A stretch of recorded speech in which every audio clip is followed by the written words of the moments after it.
Hai hai hai. Selamat datang kembali di channel Min Donghua. Kali ini kita akan melanjutkan cerita Donghua, Battle Truck di Heaven. Nggak pakai lama lagi, langsung aja kita ke ceritanya. Check it out. Jelas untuk sementara Xiaoyan tidak mengerti maksud tindakan yang dilakukan nomor 4. Karena ketika semuanya selesai, pada akhirnya mereka semua saling bertentangan dan penuh kekurangan. Bahkan ada satu yang Xiaoyan khawatirkan, karena Xiaoyan tidak dapat melihat perasaan itu.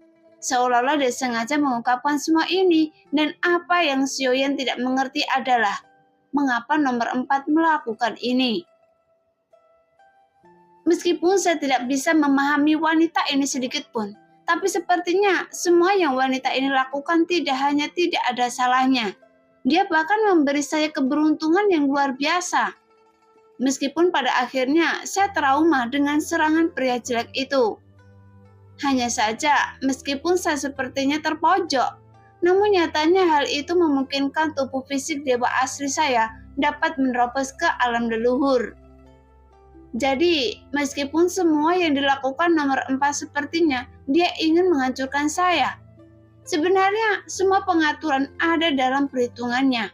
Bahkan untuk membantu saya, dia tidak ragu-ragu untuk kehilangan avatarnya.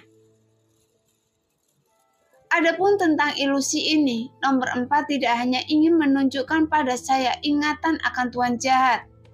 Namun poin yang lebih penting, saya khawatir saya tidak dapat melihat apa yang terjadi sebelumnya.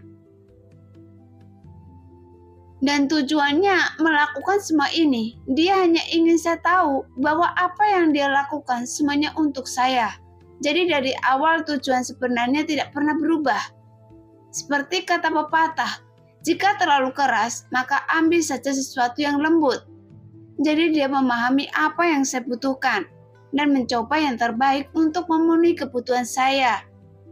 Jadi tidak heran bahkan Dewa Jiu Yang pun begitu takut pada wanita ini. Setelah Xiaoyan memikirkan hal ini, akhirnya Xiaoyan mengetahui apa yang telah dilakukan nomor 4. Bahwa dia berharap dapat memenangkan hati Xiaoyan dengan cara ini, sehingga dia dapat membangun beberapa emosi dengan Xiaoyan. Meski begitu, sebenarnya tidak ada tujuan yang terlalu rumit. Lagi pula, dengan kekuatannya, Xiaoyan khawatir tujuannya yang sebenarnya bukan lagi kekuasaan yang dia kejar. Hanya saja Xiaoyan juga tidak bisa mengetahui tujuannya dengan jelas. Bagaimanapun, apa yang dipikirkan orang kuat seperti itu sudah di luar yang bisa dibayangkan oleh Xiaoyan. Saat ini, Xiaoyan selalu melihat dari sudut pandang Tuhan jahat dan merasakan pertempuran tingkat ini. Hanya saja dalam pertarungan sekarang, gambarannya sudah mulai menjadi buram. Dan Xiaoyan juga tahu bahwa ilusi ini hampir berakhir. Jadi apa yang dikatakan Lantian memang benar. Setiap orang akan mengalami ilusi yang berbeda-beda. Pada akhirnya, Xiaoyan juga tidak mendapatkan apapun. Tidak ada aturan yang keras. Cepatlah mencoba melanggar aturan tersebut. Dan itu adalah aturan Anda sendiri. Tepat ketika ilusi ini akan berakhir, suara Tuan Jahat tiba-tiba muncul di benak Xiaoyan, yang membuat Xiaoyan sedikit terkejut.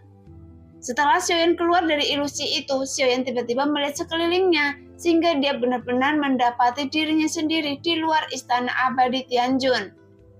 Namun telapak kakinya yang terangkat masih melayang di udara. Bahkan sosok Xiaoyan belum benar-benar memasuki istana abadi Tianjun. Saat ini di samping Xiaoyan menemukan kecuali dirinya sendiri, ada 4 orang lain di sekelilingnya. Namun gerakan mereka hampir mirip dengan yang Xiaoyan lakukan. Mereka membuat gerakan mengangkat satu kakinya. Meskipun mereka membuka matanya, tapi tidak ada kilau di matanya ini. Sepertinya mereka terjebak di tempat dalam ilusi dengan keadaan linglung. Setelah Xiaoyan melihat keempat orang itu, dia mengangkat alisnya sedikit. Karena dia merasa bahwa dia pasti bertingkah seperti ini sebelumnya. Untungnya, keempat orang ini tidak memilih untuk berkomplot melawannya. Sekarang, mungkin mereka benar-benar tidak berani. Mungkin jika mereka belum pernah melihat pertarungan Xiaoyan, si bungkuk mungkin masih memiliki pemikiran untuk melawan Xiaoyan. Tapi setelah mereka melihat pertempuran Xiaoyan, yang mengandalkan kekuatan sendiri dan membunuh semua sosok yang muncul sebelumnya. Dengan kekuatan seperti itu, bagaimana mungkin mereka berani membuat rencana lagi? Pada saat ini, setelah Xiaoyan melihat keempat orang itu, dia mencoba memasuki istana abadi Tianjun lagi, sehingga kekuatan tekanan yang sangat kuat segera menyelimuti tubuh Xiaoyan lagi. Namun, mata Xiaoyan menunjukkan tekad yang kuat, dan telapak kakinya tiba-tiba melangkah ke dalam kegelapan. Namun, segala sesuatu di depan Xiaoyan menjadi redup.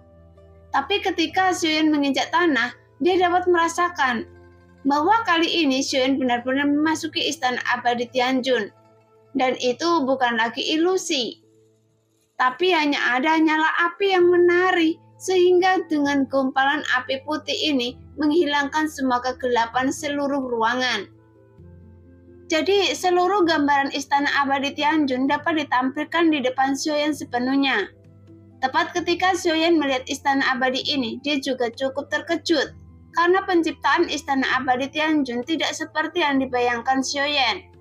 Karena dalam sudut pandang di depannya hanya ada meja yang rata dan bersih. Segera Xiaoyan mengambil langkah berjalan menuju meja di istana abadi yang tenang, sehingga suara langkah kaki Xiaoyan bergema di tempat itu. Saat Xiaoyan mendekati meja tersebut, ada teko dan 2 cangkir teh di atasnya. Namun dalam cangkir teh itu sudah diisi dengan teh panas yang menghadap Xiaoyan. Minumlah teh selagi panas untuk menghormati orang. Sebuah suara terdengar di benak Xiaoyan. Secangkir teh yang penuh dengan tipu daya, sepertinya Anda ingin mengajak saya keluar, kan? Jawab Xiaoyan perlahan. Kemudian kekuatan jiwa Xiaoyan tersapu. Namun dia tidak merasakan nafas di tempat ini. Hanya saja teh di cangkir masih panas. Bahkan Xiaoyan juga dapat melihat uap air panas yang naik ke udara. Seolah-olah secangkir teh ini baru saja dituangkan. Tanpa nafas orang lain. Tapi dari mana teh ini berasal? Pikir Xiaoyan dengan bingung. Kemudian dia duduk bersila di kasur di samping meja. Saya ingin meminta Anda pergi dari sini, tapi sepertinya tidak semudah itu. Teman kecil, minumlah teh itu. Pada saat ini, di atas meja di depan Xiaoyan tiba-tiba sederet kata muncul, yang membuat Xiaoyan cukup bingung. Jadi dia mengulurkan tangannya dan dia mendekatnya ke cangkir teh yang berisi teh panas. Namun saat Xiaoyan menyentuh cangkir teh dengan jarinya, tiba-tiba ada angin sepoi-sepoi. Setelah angin bertiup melintasi wajah Xiaoyan, istana abadi yang redup di depannya seolah-olah tertiup angin, dan istana abadi yang terlihat bobrok telah diberi tampilan baru dan bersinar terang. Bahkan terdengar suara orang berbicara di telinga Xiaoyan yang membuat Xiaoyan sedikit linglung. Karena di depannya, seseorang lelaki tua muncul dan melihat ke arah Xiaoyan dengan aneh. Teman kecil, ayo minumlah teh. Kali ini yang keluar adalah sebuah suara orang tua yang tersenyum di depan Xiaoyan. Jadi Xiaoyan hanya bisa mengambil cangkir tehnya dengan bingung. Segera aroma manis dari teh tersebut mengalir melalui hidung, masuk ke jantung dan limpa. Namun setelah menyesapnya, meskipun cangkir teh itu tidak diisi teh lagi, tapi tidak lebih, tidak kurang, dan itu persis sama sebelum Xiaoyan menyesapnya. Teman kecil, apakah ada yang ingin Anda tanyakan? Setelah melihat Xiaoyan minum teh tersebut, orang tua itu bertanya sambil tersenyum.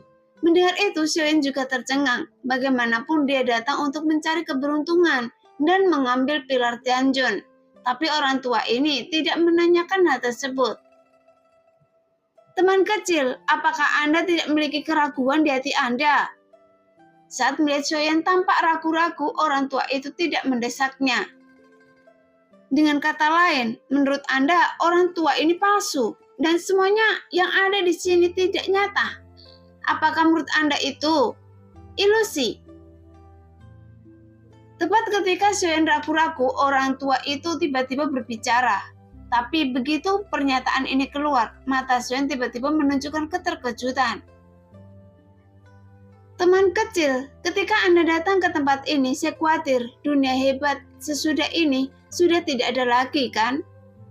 Orang tua itu terus berbicara, Karena Xiaoyan tidak bertanya, jadi dia terus bertanya kepada Xiaoyan. Iya, jawab Xiaoyan singkat sambil mengangguk sedikit.